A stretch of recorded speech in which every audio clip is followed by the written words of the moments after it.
I've always, for the most part, been a K-State kid. Really, it was kind of a location plus the ties I have to K-State. I started off as a DJ in addition to being on the sports staff. Okay. Since then I dropped the DJ shift, but I'm still on the sports staff.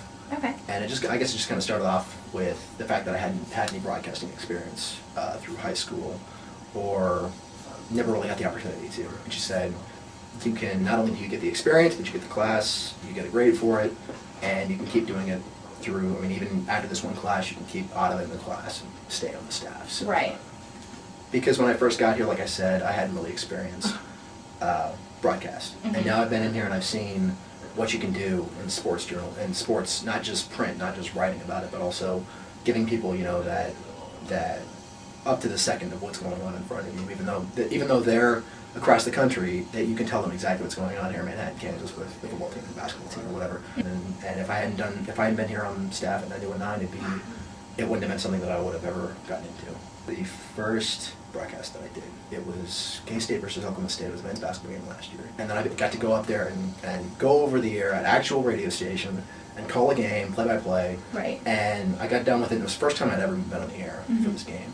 And I take that headset off and I look over at the guy who was doing it, and I say, I think I know what I want to do with the rest of my life. I would say that you want to not limit yourself.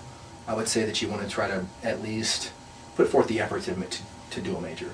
If you're not truly well-rounded as a journalist, and you're not to the point that I can go on a website and I can write a story, and I can then post a video, and then that I can go on live radio or live TV and talk about these things. I think that if you're somebody that can do those three things, then you've got yourself set. If you're a good writer and you're a good journalist, you can be a good journalist both with print and online and with electronic.